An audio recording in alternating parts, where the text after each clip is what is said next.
ఎన్నికల సమయంలో మీరు ప్రతిపక్షంలో ఉండగా జగన్మోహన్ రెడ్డి గారి మీద అనేక దుష్ప్రచారాలు చేశారు స్టీల్ ప్లాంట్ కోసం. బట్ నిజం ఇప్పటికే ప్రజలకి కార్మికులకి అర్థమైంది. విశాఖపట్నం స్టీల్ ప్లాంట్ మీద జగన్మోహన్ రెడ్డి గారు అధికారంలో ఉన్నంత కాలం, జగన్మోహన్ రెడ్డి గారు ముఖ్యమంత్రిగా ఉన్నంత కాలం విశాఖ స్టీల్ ప్లాంట్ మీద ఏక వాలనివ్వలేదు మా నాయకుడు ముఖ్యమంత్రి జగన్మోహన్ రెడ్డి గారు, నాటి ముఖ్యమంత్రి.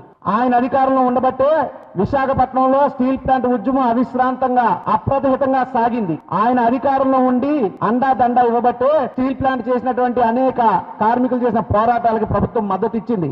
ఆయన అధికారంలో ఉండబట్టే విశాఖపట్నం స్టీల్ ప్లాంట్ కార్మికుల జీతాలు ఏనాడు ఆగలేదు. కానీ ఈ రోజు పరిస్థితి, కార్మికులకు జీతాలు రావు, కాంట్రాక్ట్ కార్మికులను పీకేస్తారు, ఉన్నటువంటి ఎంప్లాయీస్ ఏమో VRS పెట్టి పంపించేస్తారు, రిటైర్ అయిపోయిన ప్లేస్ లో కొత్తవి రావు, స్టీల్ ప్లాంట్ 32 విభాగాలుగా విభజించి ప్రైవేటైజేషన్ నోటీస్ ఇస్తారు. అంటే విశాఖపట్నం స్టీల్ ప్లాంట్ ని కూటమి ప్రభుత్వం చంద్రబాబు నాయుడు గారి నాయకత్వంలో వచ్చిన దగ్గర నుండి కూడా రోజు రోజుకి స్లో పాయిజన్ మాదిరి రోజుకొక వేటు, రోజుకొక దెబ్బ, రోజుకొక కార్యక్రమం చేస్తూ విశాఖ స్టీల్ ప్లాంట్ నెమ్మదిగా కిల్ చేసుకుంటూ వస్తున్నారు.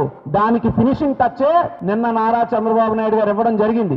Visakhapatnam steel plant white elephant అని కార్మికులను ఉద్దేశించి అవమానకరంగా మాట్లాడుతూ, ఏంటి మీరు చేసింది, ఏంటి ప్యాకేజ్ ఇచ్చామంటారేంటి, ఏంటి మీరు ఇచ్చిన ప్యాకేజ్ ఇచ్చామని మీరో పక్క ఇంకొకరో పక్క ఓ జబ్బలు చేర్చుకుంటున్నారు. ఏంటి మీరు ఇచ్చిన ప్యాకేజ్, మీకు సత్తా ఉందా?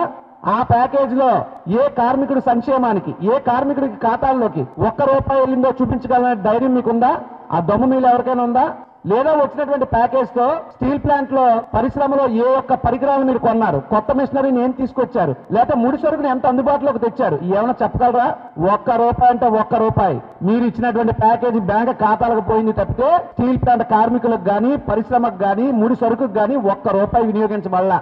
నేను అడుగుతున్నా, కేవలం మీ పరిపాలన యొక్క అసమర్థతే ఈ రోజు ఈ యొక్క స్టీల్ ప్లాంట్ ఫెయిల్యూర్ కి కారణం కాబోతుంది. స్టీల్ ప్లాంట్ గొంతు మీరే నొక్కుతున్నారు, స్టీల్ ప్లాంట్ గొంతును మీరే నిలిమేస్తున్నారు. ఈ రోజు భారతదేశంలో అనేకమైనటువంటి స్టీల్ ప్లాంట్లు ఉన్నాయి. బెలాయిలో గానీ, లేదు అనుకుంటే ఇంకా చాలా చోట్ల భద్రావతి స్టీల్ ప్లాంట్ గానీ, బెలాయ్ గానీ, సేలం గానీ, ఇవన్నీ కూడా స్టీల్ ప్లాంట్లే కదా. సుమారు 65,000 కోట్ల ప్యాకేజ్ ఇచ్చారు ఈ స్టీల్ ప్లాంట్లకి. మరి విశాఖపట్నం స్టీల్ ప్లాంట్ ఏం పాపం చేసింది? చంద్రబాబు నాయుడు లాంటి చేతగాని ముఖ్యమంత్రిని తెచ్చుకోవడమే విశాఖపట్నం స్టీల్ ప్లాంట్ చేసినటువంటి పాపం, నేరం అని చెప్పి నేను అడుగుతున్నా. పక్కన ఉన్నటువంటి రాష్ట్రం నితీష్ కుమార్ గారు, ఆయన కూడా సీనియర్ నాయకుడే కదా. మీకు ఏమైనా అవసరం అయితే చంద్రబాబు నాయుడు గారు వెళ్ళి ఆయన దగ్గర ట్యూషన్ పెట్టించుకోండి. ఎలాగ స్టీల్ ప్లాంట్ కాపాడుకోవాలో ఆయన కాపాడుకుంటున్నారు ఆయన రాష్ట్రంలో ఉన్నటువంటి స్టీల్ ప్లాంట్ ని. మీరు మాత్రమే మీ నాయకత్వంలో steel plant, Visakhapatnam steel plant నమ్మేస్తున్నారు. ఎన్నికలకు ముందు ఇచ్చినటువంటి ప్రతి హామీని ఎలాగైతే మోసం చేసి ప్రజలకి ద్రోహిగా మిగిలిపోయారో, ఈ రోజు స్టీల్ ప్లాంట్ విషయంలో కూడా చంద్రబాబు నాయుడు గారు చరిత్ర మరిచిపోలేనటువంటి ద్రోహిగా మిగిలిపోతున్నారు. చంద్రబాబు నాయుడు గారు అనే వ్యక్తి ఆంధ్రప్రదేశ్ రాష్ట్ర ద్రోహి, విశాఖ స్టీల్ ప్లాంట్ ద్రోహి. ఆయన యొక్క చేతగానితనాన్ని, ఆయన యొక్క దుర్మార్గమైనటువంటి ఆలోచనలో విశాఖ స్టీల్ ప్లాంట్ మీద నెడుతున్నారు. 162 సీట్లు ఇస్తే దేశంలోనే ఈ రోజు నరేంద్ర మోడీ గారి ప్రభుత్వం నిలబడింది అంటే అది మీ వల్లే అని చెప్పుకుంటున్నారు కదా. కేంద్రంలో చక్రం తిప్పుతున్నాను అంటున్నారు కదా. మీరు ప్రధానమంత్రిని, రాష్ట్రపతిని డిసైడ్ చేశారు కదా, మైక్రోసాఫ్ట్ తెచ్చారు కదా, హైదరాబాద్ నిర్మించారు కదా. ఇన్ని చేయగలిగినటువంటి చంద్రబాబు నాయుడు గారు విశాఖ స్టీల్ ప్లాంట్ మీరు కాపాడలేకపోతున్నారా? విశాఖ స్టీల్ ప్లాంట్ కి గనులు మీరు కేటాయించలేకపోతున్నారా? ఉన్నటువంటి అప్పుని ఈక్విటీగా మార్చలేకపోతున్నారా? లేదా బ్యాంకుని వేవ్ ఆఫ్ బ్యాంక్స్ ద్వారా చేయించలేకపోతున్నా అంటే అది మీ అసమర్థతన్నా అవ్వాలి, ఉద్దేశపూర్వకంగా మీరే స్టీల్ ప్లాంట్ కిల్ చేస్తున్నా అవ్వాలి తప్పితే ఇంకొకటి కాదు.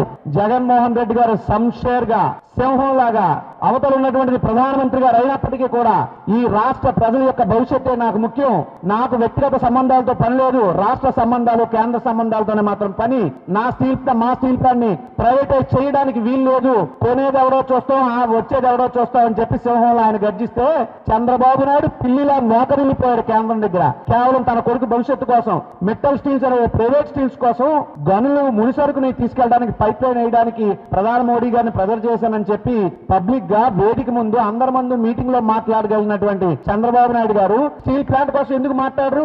ఏంటి మీకు ఉన్నటువంటి లాలూచి? కేంద్రంతో మీరు ఎందుకు లాలూచి పడుతున్నారు? లేదా లోకేష్ కోసమే చంద్రబాబు నాయుడు గారు లాలూచి పడుతున్నారు, కేంద్రాన్ని ఎదిరించలేకపోతున్నారు, కేంద్రాన్ని కనీసం అడగట్లేదు అన్నటువంటిది ప్రజలందరూ కూడా నమ్ముతున్నారు. అది వాస్తవం.